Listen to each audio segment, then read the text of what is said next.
Students, we will discuss about the important news. First news is regarding the West Bengal के perspective से है। Waste Bengal के वहाँ पे हैवी रेनफॉल है वो रिसीव हुआ, तो उसके इम्पैक्ट के बारे में डिस्कस किया गया है। कैसे ह्यूमन लाइफ है उसको इम्पैक्ट हुआ है। कोलकाता जो सिटी है वहाँ पे डिस्टरबेंस का सिचुएशन क्रिएट हुआ, और इसी दौरान में वेस्ट बंगाल के वहाँ पे दुर्गा पूजा का जो फेस्टिवल है उसको भी सेलिब्रेट किया जाता है। तो फेस्टिवल सेलिब्रेशन को भी जो डिस्टरबेंस हुआ है उसको भी यहाँ पे मेंशन है वो किया गया है।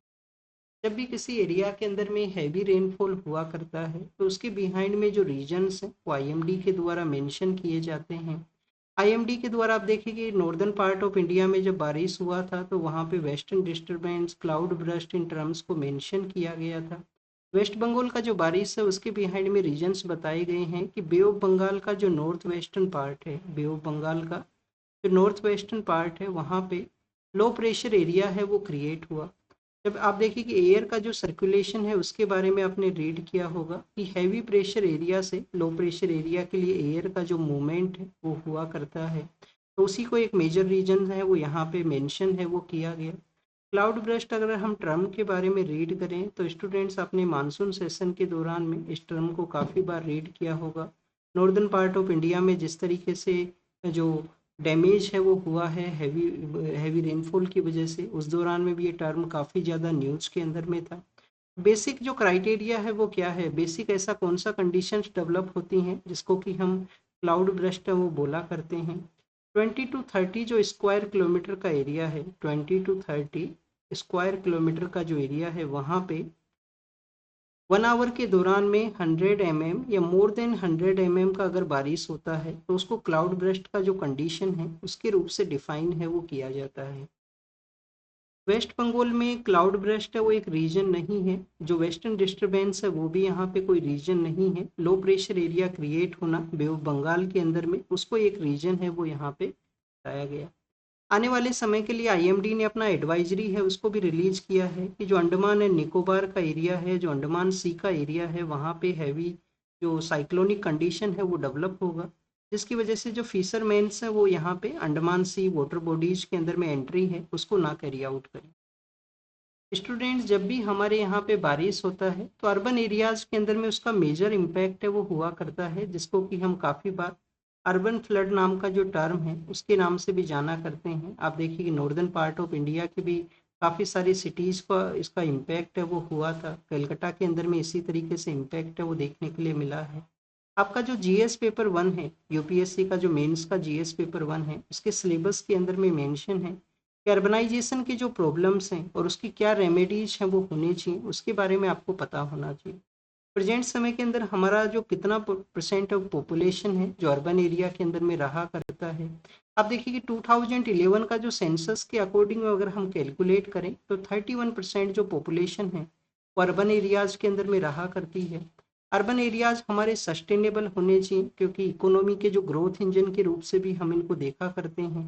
गवर्नमेंट के द्वारा भी आप देखिए कि काफ़ी सारे इनिशिएटिव्स हैं वो चलाए गए हैं, बट स्टिल आपको इस तरीके का जो प्रॉब्लम्स हैं वो आपको देखने के लिए मिलेंगे। उसके बिहाइंड में रीजन क्या है कि जो लोकल बॉडीज हैं, जो म्यूनसिपल कॉरपोरेशन हैं, जो नगर परिषद हैं, या आप देखिए कि नगर पालिकाज हैं, उनका जो 3 एफ का एक कॉन्सेप्ट हुआ करता है, फंड फंक्शन और फंक्शनरीज, उनमें आप लैकिंग होना किसी ना किसी तरीके से ओवरऑल जो लोकल बॉडी है उसके वर्किंग प्रोसेस को ये इम्पैक्ट है वो किया करता है। तो स्टूडेंट्स, ये फर्स्ट न्यूज के बारे में था। वेस्ट बंगाल एंड अर्बनाइजेशन का जो प्रॉब्लम्स है उसको हमने देखा, और अर्बनाइजेशन में सिर्फ फ्लड का ही प्रॉब्लम नहीं है। आप देखिए कि अर्बन हीट आइलैंड का जो कंडीशन डेवलप होता है समर के दौरान में जब हाई टेम्परेचर है वो हुआ करता है। विंटर के अराइवल के समय नॉर्दर्न पार्ट ऑफ इंडिया के जो सिटीज़ हैं वहाँ पे एयर क्वालिटी है उसका डिक्लाइन होना। तो हर एक समय के अंदर में ऐसा कंडीशंस हैं जो अर्बनाइजेशन का जो प्रॉब्लम्स हैं उनको बताया करते हैं। फ्लड के बिहाइंड में एक रीजन ये भी है कि जो वाटर बॉडीज जो अर्बन एरियाज में प्रेजेंस हुआ करती थी, वाटर बॉडीज का यहाँ पे डिनाई होना, वाटर बॉडीज एरिया के अंदर में एनक्रोचमेंट होना, वहाँ पे बिल्डिंग का कंस्ट्रक्शन होना, और टू मच कंक्रीट का भी प्रेजेंस होना, यहाँ पे कुछ रीजन्स हैं अर्बनाइजेशन में फ्लड का प्रॉब्लम के बिहाइंड में। नेक्स्ट अगर हम बात करें स्टूडेंट्स, यूएसए के बारे में है। यूनाइटेड स्टेट के जो प्रेसिडेंट हैं उनके द्वारा सॉरी सॉरी यूनाइटेड स्टेट के ही जो प्रेसिडेंट के द्वारा यूनाइटेड नेशन जनरल असेंबली का जो मीटिंग है उसको एड्रेस किया गया। 80 मीटिंग है, कल भी हमने इसको डिस्कस किया था। एनुअल बेसिस के ऊपर सितंबर अक्टूबर के मंथ के समय जो ग्लोबल लीडर्स हैं वो मीटिंग को एड्रेस है वो किया करते हैं, कंट्री का जो विजन है उसके बारे में बताया करते हैं। यहाँ पे यूएस के जो प्रेसिडेंट हैं उन्होंने एड्रेस करते हुए कहा गया कि प्रेजेंट समय में जो वॉर का जो सिचुएशन है, जो रशिया यूक्रेन जो कन्फ्लिक्ट का जो सिचुएशन है, रशिया यूक्रेन कन्फ्लिक्ट का सिचुएशन है, वो कंट्रीज यहाँ पे रिस्पॉन्सिबल हैं जो उसके रशिया के साथ में ऑयल परचेज को कैरी आउट करते हैं। और वहाँ पे आप देखिए कि इंडिया का जो नेम है वो उनके द्वारा मेंशन किया गया। इंडिया के अलावा आप देखिए कि चाइना का जो नाम है वो भी मेंशन किया गया है, बट इंडिया से ज़्यादा तो स्टूडेंट जो चाइना है वो ऑयल का परचेज करता है। 53% जो ऑयल का परचेज है वो चाइना के द्वारा रसिया से हुआ करता है। इंडिया का जो ऑयल परचेज है वो 35 to 37% है। इसके अलावा अगर हम बात करें स्टूडेंट, जो एलएनजी गैस है वो यूरोपियन कंट्रीज के द्वारा परचेज है वो किया जाता है। यहाँ पे इनके द्वारा मेंशन ये भी किया गया कि जो नाटो के जो कंट्रीज हैं, यूरोपियन कंट्रीज हैं, वो भी यहाँ पे अगर हैवी सैंक्शंस को इम्पोज करते हैं तो रसिया है वो नेगोशिएशन फेज के अंदर में एंटर करेगा और रसिया यूक्रेन कन्फ्लिक्ट है वो यहाँ पे कम है वो हो सकता है या उसको एंड है वो किया जा सकता है। नेक्स्ट अगर हम डिस्कस करें तो यूएस के लीडर के द्वारा यूनाइटेड नेशन के जो रिलेवेंस है उसके रिगार्डिंग में भी क्वेश्चन को यहाँ पे रेज किया गया है कि यूएन जो है वो कम्प्लीटली एम्प्टी वर्ड्स हैं, और एम्प्टी वर्ड्स किसी भी तरीके का जो वॉर है, किसी भी सिचुएशन है उसको सोल्व है वो नहीं कर सकते हैं।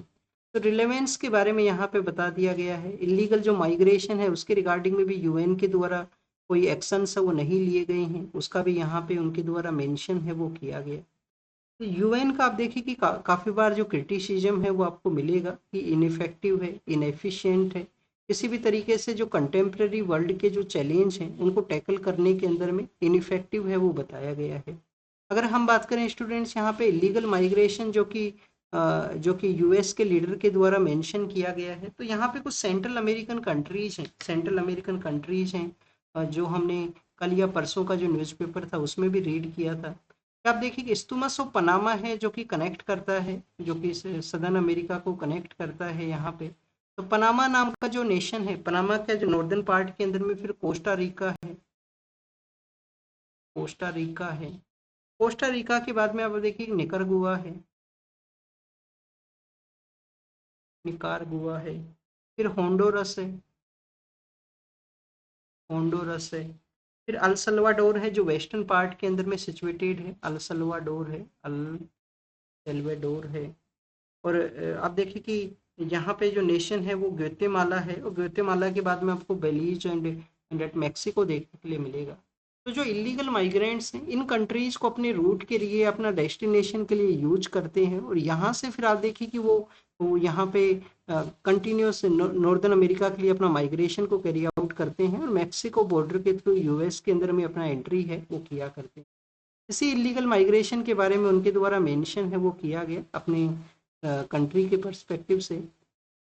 कुछ वॉर्स के रिगार्डिंग में भी उनका क्लेम है कि वॉर्स उन्होंने है रुकवाई हैं, वॉर्स के अंदर में उनका इंटरवेंशन है वो मिला है। तो आप देखिए कि इंडिया पाकिस्तान का जो ऑपरेशन सिंदूर है, जो हमारा अथॉरिटीज, हमारा जो पॉलिटिकल अथॉरिटी है उसको डिनाई किया करते हैं कि यूएस का किसी भी तरीके से रोल है वो नहीं है। इंडिया पाकिस्तान के अलावा इन्होंने जो मेंशन किया है वो किया है इजिप्ट और इथोपिया के बारे में। इजिप्ट और इथोपिया का किस वजह से आप देखिए कि वॉर कंडीशन था, इथोपिया का जो वॉर कंडीशन था वहाँ पे डैम कंस्ट्रक्शन की रिगार्डिंग में। नेक्स्ट अगर हम बात करें इजिप्ट इथोपिया के अलावा जो रवांडा और कोंगो के बारे में है, अब देखिए कि M23 जो रेबल ग्रुप है जिसको कि हम रीड करते हैं रवांडा और कोंगो के इस कॉन्फ्लिक्ट के पर्सपेक्टिव से। इसके अलावा दरफूर का एक रीजन है उसको भी हम यहाँ पे रीड किया करते हैं। थर्ड जिस एरिया के बारे में उनका क्लेम है वो है थाईलैंड और कंबोडिया। थाईलैंड और कंबोडिया का जो कन्फ्लिक्ट है वो किस वजह से था, वहाँ पे आप देखिए कि जो बॉर्डर डिस्प्यूट है उसके रिगार्डिंग में वहाँ पे जो कन्फ्लिक्ट था, उसके बाद में थाईलैंड के अंदर में जो पॉलिटिकल लीडरशिप है वो भी वहाँ पे चेंज होता है। फोर्थ अगर हम बात करें स्टूडेंट्स, इजराइल और ईरान का उनका क्लेम है कि इजराइल और ईरान में जो कन्फ्लिक्ट था, जो ईरान का एक एक्सिस ऑफ रेजिस्टेंस है और इजराइल फिर बॉम्बिंग को कैरी आउट करता है, यूएस के द्वारा भी उसमें इंटरवेन किया गया था। तो इजराइल और ईरान का यहाँ पे जो वॉर है उसको उन्होंने रुकवाया है, ऐसा उनका क्लेम है। अजरबैजान और आर्मेनिया के बारे में है, नागोर्नो कारोबाख, जो अजरबैजान और आर्मेनिया के बारे में है। नागोर्नो कारोबाख एक रीजन है जो कि अजरबैजान के इनसाइड एरिया में सिचुएटेड है, जहाँ पे आर्मेनिया का क्लेम था। फिर उस जो रोड उसको कनेक्ट करता था उसको अजरबैजान ने क्लोज किया था, और उसके बाद में आप देखिए कि दोनों कंट्रीज में जो कन्फ्लिक्ट है वो देखने के लिए मिला था। इसके अलावा आप देखिए कि सर्बिया और कसोवो का जो रीजन है, कसोवा और सर्बिया का जो रीजन है, उसके रिगार्डिंग में भी इनका क्लेम है कि ये वॉर्स, ये जो कन्फ्लिक्ट्स हैं वो इन्होंने रुकवाई है। इन एरियाज को एक बार देख लेना, इनका लोकेशन आप जरूर से देख लेना अगर आपको नहीं पता है कि ये कहाँ पे लोकेटेड है। तो ये उनके एड्रेस के बारे में है। हमारे कंट्री की तरफ से जो मिनिस्टर ऑफ एक्सटर्नल अफेयर हैं वो हमारी कंट्री का जो विजन डॉक्यूमेंट्स हैं उनको वहाँ पे रखेंगे जनरल असेंबली के डिस्कशन के दौरान में आने वाले समय के अंदर में। नेक्स्ट आप देखिए कि फूड के बारे में है कि यहाँ पे कंटामिनेटेड फूड को कंज्यूम करने की वजह से, एडल्ट्रेट फूड को कंज्यूम करने की वजह से लोगों का जो हेल्थ है उसमें इम्पैक्ट हुआ है। तो स्टूडेंट्स, हमारे कंट्री में जो फूड लॉज हैं, जो फूड रेगुलेशंस हैं, वो आप देखिए कि एग्जिस्ट करने के बाद में भी कंटिन्यूस आपको जो फूड का जो क्वालिटी है उसमें आपको इम्पैक्ट है वो मिलेगा। हमारे यहाँ पे जो फूड के रिगार्डिंग में कौन कौन सा इंपॉर्टेंट अथॉरिटी है, एक तो आप देखिए कि food safety and standard authority of India है। Food safety and standard authority of India है, जिसको कि 2006 के समय क्रिएट किया गया था। कौन सा मिनिस्ट्री के अंडर में ये वर्क किया करती है? Ministry of home and family welfare के अंडर में ये वर्क करती है। तो इनके पास में पावर है। हमारे यहाँ पे फूड कॉरपोरेशन भी एग्जिस्ट करता है, क्वालिटी ऑफ फूड को वो एग्जामिन किया करते हैं, जिस तरीके का डिमांड है उस कंडीशन के अंदर में, बट स्टिल आपको ऐसा प्रैक्टिस है वो मिलेगा। नेक्स्ट अगर हम बात करें स्टूडेंट्स बेल के बारे में, सुप्रीम कोर्ट का एक ऑब्जर्वेशन है केस के अंदर में, कि पर्सन को अगर लंबे समय तक अंडर ट्रायल कंडीशन में रखा गया, चाहे उसका क्रिमिनल पास्ट हो, तो आप देखिए कि वो एक ग्राउंड नहीं बन सकता है कि यहाँ पे बेल के रिगार्डिंग में उसको डिनाई है वो किया जाए। जो क्रिमिनल एंटीसीडेंट्स हैं, क्रिमिनल एंटीसीडेंट्स एक ग्राउंड है वो नहीं बन सकता कि यहाँ पे डिनाई है वो किया जाए, जब अंडर ट्रायल कंडीशन के अंदर में जो पर्सन कंटिन्यूस जेल के अंदर में है। इसी तरीके से आप देखिए कि जो केस का जो यहाँ पे जो केस का आउटकम है उसको अगर पर्सन इम्पेक्ट कर सकता है, आउटसाइड अगर उसका रिलीज होता है, तो उस दौरान में यहाँ पे जो उनको बेल है वो डिनाई की जाती है। एक टर्म आपने रीड किया होगा कि bail is the rule and jail in the exception, कि बेल तो रूल है हर एक अंडर ट्रायल का, और जो जेल है वो एक एक्सेप्शन है। ट्रायल का इंटीग्रिटी के लिए काफ़ी बार यहाँ पे जो बेल्स को कैंसिल कर दिया जाता है, बट अलोन एक ग्राउंड नहीं हो सकता है, ये कोर्ट का यहाँ पे ऑब्जर्वेशन है। बेल की रिगार्डिंग में यूपीएससी ने क्वेश्चन है वो पूछा था प्रीलिम्स के ही पेपर के अंदर में, तो आपको अच्छे से रीड करना चाहिए कि बेल है वो क्या हुआ करता है, जो प्रोसेस है। नेक्स्ट अगर हम बात करें स्टूडेंट्स क्रिमिनल डिफामेशन के बारे में है। क्रिमिनल डिफामेशन हम ऑलरेडी कल का जो न्यूज़पेपर था उसमें हम रीड कर चुके हैं। पहले आप देखिए कि एक बार हम क्रिमिनल डिफामेशन का जो बेसिक डेफिनेशन है उसको एक बार हम रीड करते हैं। ये टॉपिक न्यूज के अंदर में क्यों है? न्यूज में इस वजह से है कि सुप्रीम कोर्ट के एक जज हैं, उन्होंने अपना वॉइस है उसको रेज किया है कि कंटिन्यूस जो क्रिमिनल डिफामेशन के केसेज हैं, कंटिन्यूस जो क्रिमिनल डिफामेशन के जो केसेज हैं वो इंक्रीज हुए हैं, इंक्रीज हुए हैं। तो इंक्रीज हुए हैं तो कंसर्न्स यहाँ पे रेज होता है कि जो टू मच केसेज हैं उनको अगर फाइल किया जाएगा तो freedom of speech and expression है उसके रिगार्डिंग भी कंसर्न्स को क्रिएट करता है।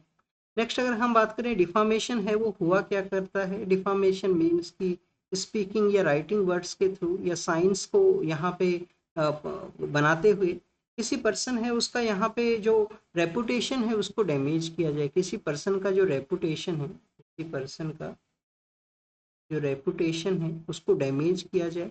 जब ये पर्सन तक ही लिमिटेड नहीं है, किसी ग्रुप का भी अगर आप रेपुटेशन, कोई बिजनेस ग्रुप है उसका रेपुटेशन को आप डैमेज करते हो तो वो भी यहाँ पे क्रिमिनल डिफामेशन का जो केस है वो फाइल कर सकता है। या डिजीज पर्सन के रिगार्डिंग में कोई इंफॉर्मेशन बताया जाए, क्या जो डिजीज पर्सन है उसके रिगार्डिंग में कोई इंफॉर्मेशन बताया गया है तो वहाँ पे भी क्रिमिनल डिफामेशन का केस है वो फाइल हो सकता है। यस स्टूडेंट्स, उसके जो जो क्लोज फैमिली मेंबर्स हैं वो इस केस को फाइल है वो कर सकते हैं।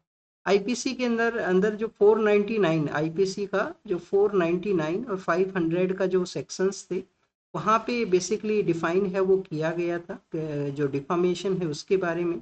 और प्रेजेंट समय में हमारे जो क्रिमिनल लॉज में जो चेंज हुआ, भारतीय न्याय संहिता है उसके अंदर में आप देखें कि जो सेक्शन, भारतीय न्याय संहिता का जो सेक्शन 356 है वहाँ पे डिफामेशन के बारे में मेंशन है। डिफामेशन जो प्रोसेस है उसको यहाँ पे राइट टू लाइफ का पार्ट है वो मान लिया गया था। सुब्रमण्यम स्वामी जो केस है उसके अंदर में राइट टू लाइफ का पार्ट है वो मान लिया गया था 2016 के समय में कोर्ट के द्वारा, कि हर एक पर्सन का जो डिग्निफाइड लाइफ है उसका कोई भी मान हानि है वो नहीं कर सकता है। वो क्रिमिनल डिफामेशन है उसको फाइल कर सकता है। जो आर्टिकल आप देखिए कि 19(1)(a) के थ्रू आपको freedom of speech and expression है उसके भी रीजनेबल रेस्ट्रिक्शंस के अंदर में डिफामेशन को इंक्लूड है वो कर दिया गया। अब over the years cases increase हुए हैं यहाँ पे, तो उसके रिगार्डिंग में कंसर्न्स हैं। जर्नलिस्ट के अगेंस्ट में केसेज इंक्रीज हो चुके हैं। यूनाइटेड किंगडम के अंदर में इस प्रोसेस को अबोलिश वो कर दिया गया है। अब इंडिया को भी ज़रूरत है कि समय के साथ में डिफामेशन प्रोसेस को अबोलिश वो किया जाए, क्योंकि लोअर लोअर जुडिशरी के द्वारा काफ़ी बार जो सम्मन भी इशू कर दिया जाता है केस के रिगार्डिंग में। और आप देखिए कि लोअर जुडिशरी का जिस तरीके से वर्क है तो उसके रिगार्डिंग में मेंशन यही किया गया है कि समय का ज़रूरत है कि इसको डिक्रिमिनलाइज है वो किया जाए। नेक्स्ट अगर हम बात करें स्टूडेंट्स, पैलेस्टाइन स्टेटहुड का जो रिकॉग्निशन है उसके बारे में है कि कुछ वेस्टर्न कंट्रीज के द्वारा पैलेस्टाइन स्टेटहुड है उसको रिकॉग्नाइज किया गया। 1948 के समय फर्स्ट टाइम जो इजराइल स्टेट है वो क्रिएट होता है। बट आपको जानकारी होना चाहिए कि जो जॉर्डन नाम का जो नदी है, सपोज कीजिए इजराइल सिचुएटेड है, सपोज कीजिए इजराइल है वो सिचुएटेड है, इस पार्ट के अंदर में जॉर्डन रिवर है वो फ्लो करती है। जॉर्डन रिवर का जो ईस्टर्न पार्ट था उसको अरब स्टेट्स हैं वो बोला करते थे, और इसको पैलेस्टाइन स्टेट है वो कहा करते थे। ओरिजिनली पैलेस्टाइन स्टेट इसका नाम होता था। यूनाइटेड किंगडम का यहाँ पे जो रूल है वो हुआ करता था। यूनाइटेड किंगडम के द्वारा जो जूइश पर्सनस हैं उनके सेटलमेंट को कैरी आउट किया गया, और उसका जो स्टेटहुड है उसको रिकॉग्नाइज कर दिया गया 1948 के समय में। 1948 के समय आप देखिए कि हमने जो कमीशंस हैं उनको देखा है। 1917 का एक बालफोर डिक्लेरेशन है, वो भी इसके बिहाइंड में एक रीजन बनता है कि इजराइल स्टेट है वो क्रिएट होता है। और विद इन द यहाँ पे इजराइल स्टेट के क्रिएशन के विद इन 11 मिनट का जो समय है उसी दौरान में यूएस के द्वारा रिकॉग्नाइज है वो कर दिया जाता है। इजराइल को रिकॉग्नाइज कर दिया जाता है। और मैक्सिमम जो ग्लोबल साउथ के जो कंट्रीज हैं, वेस्टर्न कंट्रीज हैं, वो इजराइल को रिकॉग्नाइज है वो करते हैं। बट पैलेस्टाइन की रिगार्डिंग में जब पीएलओ का क्रिएशन हुआ 1988 के समय में, तो पीएलओ को जो रिकॉग्नाइज है वो नहीं किया गया था। ओनली ग्लोबल साउथ कंट्रीज के द्वारा ही उसको रिकॉग्नाइज किया गया है। इंडिया आप देखिए कि फर्स्ट नॉन अरब कंट्री बनता है जिसने पीएलओ है उसको रिकॉग्नाइज किया था। अब पैलेस्टाइन अथॉरिटी रूल किया करती है वेस्ट बंगाल, वेस्ट बैंक के जो सेटलमेंट एरिया है पैलेस्टीनियन कम्युनिटी के वहाँ पे। तो उनको जो स्टेटहुड का रिकॉग्निशन के बारे में है कि उनका जो स्टेट है वो उसको रिकॉग्नाइज कर दिया जाए। स्टेटहुड रिकॉग्नाइज होगा तो एक प्रॉपर जो टेरिटरी है वो एग्जिस्टेंस में आएगा, प्रॉपर एक एडमिनिस्ट्रेशन एग्जिस्टेंस में आएगा, और अदर कंट्रीज के साथ में जो डिप्लोमेटिक रिलेशन है वो भी यहाँ पे एग्जिस्टेंस में आएंगे। तो यही कुछ उसके जो सिंबॉलिक कैसे यहाँ पे वर्क है वो करेगा उसके बारे में मेंशन है। गजा स्ट्रिप के अंदर में जिस तरीके से इजराइल के द्वारा ह्यूमैनिटेरियन वायलेंस किया गया है, तो इजराइल के पर्सपेक्टिव से जो सिंपैथी था जिस तरीके से ग्लोबल डोमेन के अंदर में उसमें डैमेज है वो हुआ।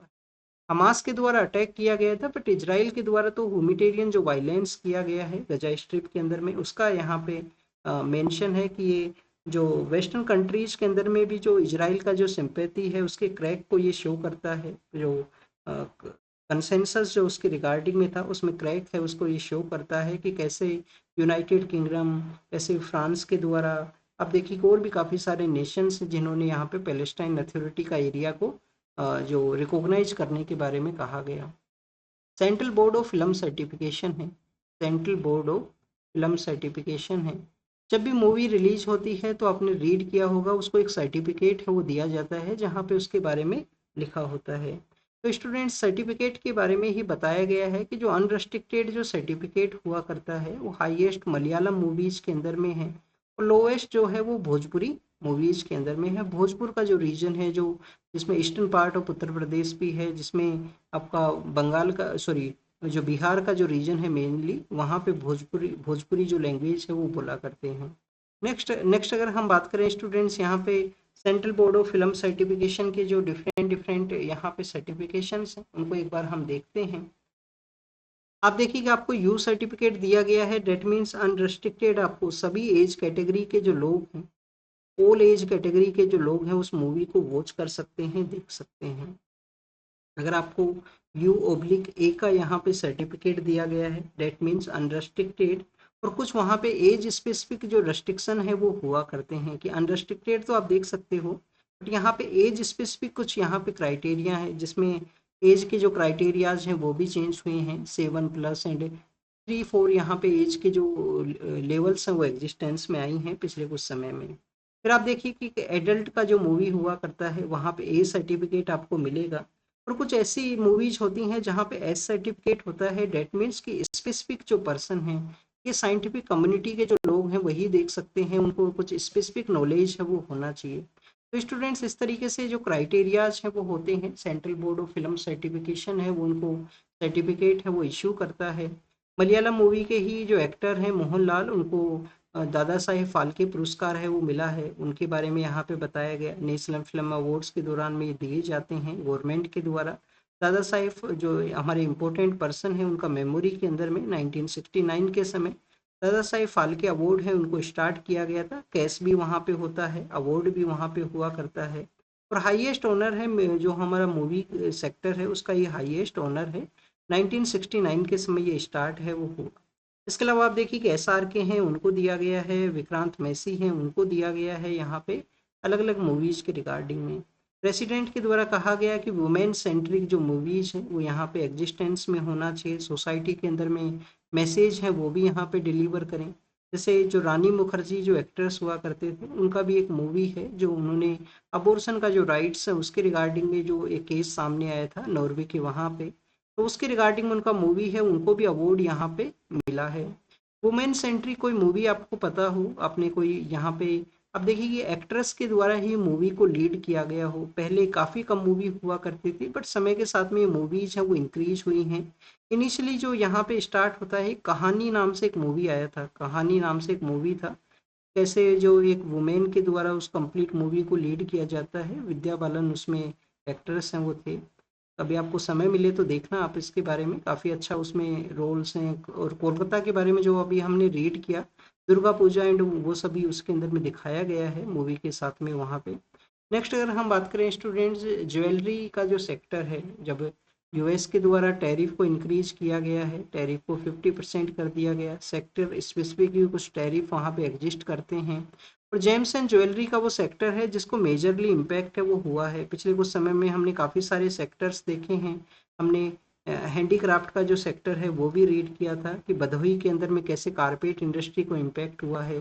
तो जेम्स एंड ज्वेलरी के अगर हम सर्टिफिकेशन के बारे में बात करें तो कितने लोग इस सेक्टर के अंदर में एम्प्लॉय के रूप से हुआ करते हैं। अब देखिए कि 8.2 लाख के आसपास लोग हैं, 8.2 लाख के आसपास जो लोग हैं वो एज ए एम्प्लॉय के रूप से या स्किल वर्कर के रूप से इस सेक्टर के अंदर में काम है वो किया करते हैं। तो अराउंड 1 या 2 लाख के आसपास लोग हैं, उनका लाइफ को इम्पैक्ट है वो रहेगा यहाँ पे जो टैरिफ जो इंक्रीज हुआ है।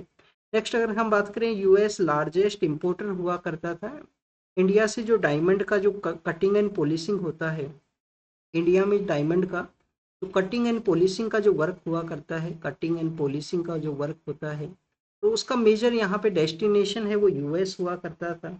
हमारे कंट्री से आप देखिए कि 46,000 करोड़ 46,000 करोड़ का जो डायमंड है वो सप्लाई होता है यूएस के लिए में। अगर हम ज्वेलरी गोल्ड ज्वेलरीज के बारे में रीड करें तो 23,000 करोड़ का जो यहाँ पे गोल्ड ज्वेलरी है वो यहाँ पे एक्सपोर्ट हुआ करता है। अब सेक्टर को इम्पैक्ट हुआ है तो गवर्नमेंट को इंटरवेन करना चाहिए, कुछ यहाँ पे जो सपोर्ट है वो प्रोवाइड किया जाए, ये भी यहाँ पे सेक्टर स्पेसिफिक डिमांड है। नेक्स्ट अगर हम बात करें, इंडियन नेवी के जो चीफ हैं, जो श्रीलंका के जो प्राइम मिनिस्टर हैं, उनके साथ में डिस्कशन है वो किया गया।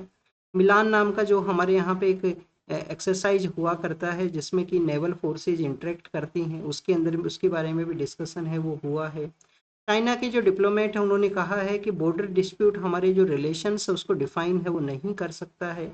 आप देखिए कि कैलाश मानसरोवर यात्रा के through people to people contact हुआ है, डायरेक्ट फ्लाइट के बारे में भी यहाँ पे कहा गया है कि डायरेक्ट फ्लाइट फिर से रिज्यूम होगा, तो पीपल टू पीपल कॉन्टैक्ट है वो बूस्ट करेगा। चाइना से काफ़ी सारा जो एक्सपोर्ट है, जो ट्रेड है वो कंटिन्यूस है हमारा।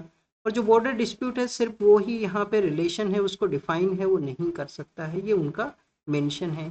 इंडिया और चाइना के बॉर्डर के बारे में एक और आर्टिकल था जहाँ पे अर्लियर फेज में जो मकाऊ का एरिया है जहाँ से जो किंगडम रूल किया करता था, तो उस दौरान में कैसे जो मैप्स को रिलीज किया गया था उसके बारे में मेंशन है। एग्जाम के लिए नहीं इम्पोर्टेंट है वो, बेसिकली बॉर्डर एरिया में हमारे डिस्प्यूट्स हैं जो एग्जिस्ट करते हैं कंटिन्यूस, जो बॉर्डर के अंदर में स्पेशली जो एलएसी का एरिया है, लाइन ऑफ एक्चुअल कंट्रोल का एरिया है, और हमारा जो मैकमोहन लाइन है वहाँ पे मेजरली हमारे डिस्टर्बेंस है, क्लेम है अलग अलग कंट्रीज के अलग अलग एरिया के अंदर में। आयुर्वेदा एक इम्पोर्टेंट सोर्स है इंडिया के लिए, एक इम्पोर्टेंट आप देखिए कि लाइफ स्टाइल जो डिजीज हैं उनको रोकने के लिए हमारे आयुष मिनिस्टर के द्वारा ये कहा गया है। आयुष के अंदर में हम कौन कौन सा जो एरियाज हैं उनको कवर करते हैं। ए से आप देखिए कि आयुर्वेदा है, वाई से योगा है, यू से यूनानी है, एस से सिद्धा है, एस से होम्योपैथी है। तो आयुष मिनिस्ट्री के अंदर में इन जो ट्रेडिशनल जो हमारे यहाँ पे मेडिकल जो प्रैक्टिस हुआ करती थी उनको इंक्लूड है वो किया जाता है। कोप 30 यूएनएफ ट्रिपल सी का कोप 30 है ये, यूएनएफ ट्रिपल सी का कोप 30 है। यूएनएफ ट्रिपल सी का कोप 30 का मीटिंग कहाँ पे होगा, ब्राजील के वहाँ पे होगा। हर एक कंट्री को समय समय पे अपने जो आईएनडीसी जो टारगेट हैं, इंडिजीनियस नेशनल डिटरमाइन जो कंट्रीब्यूशन टारगेट्स हैं उनको अपग्रेड है वो करना होता है, तो उसी के बारे में बताया गया है। कार्बन रिडक्शन के जो टारगेट्स है उनको नवंबर तक इंडिया के द्वारा अपना सबमिट है वो किया जाएगा, कोप 30 का जो मीटिंग जो ब्राजील में होने वाला है उससे पहले। नेक्स्ट अगर हम बात करें स्टूडेंट्स वर्ल्ड के पर्सपेक्टिव से है, यहाँ पे रसिया यूक्रेन कन्फ्लिक्ट के अंदर में जो सिविलियन पर्सन्स को कैप्चर कर लिया जाता है उनके ऊपर में वायलेंस है, तो उसका यहाँ पे मेंशन किया गया जिसको कि यूएन के द्वारा कंडेम किया गया है कि रशियन फोर्सेज सिविलियन पर्सन्स के अगेंस्ट में जो टॉर्चर है, किसी भी तरीके का जो टॉर्चर है उसको ना कैरी आउट करें। नेक्स्ट आप देखिए कि हांगकांग के अंदर में जो साइक्लोनिक कंडीशन है जो कि फिलीपाइंस एंड चाइना के वहाँ पे हुआ है, उसका हांगकांग के ऊपर भी इम्पैक्ट है वो रहेगा, जो टाइफून वहाँ पे क्रिएट हुआ है। नेक्स्ट अगर हम बात करें ईरान के बारे में है, 1000 के आसपास जो लोग हैं उनको एग्जीक्यूट किया गया है ईरान के अंदर में। तो मास लेवल के ऊपर में जो अपोज करते हैं ईरान अथॉरिटी को, उसको कैसे मास किलिंग है वो वहाँ पे किया जाता है।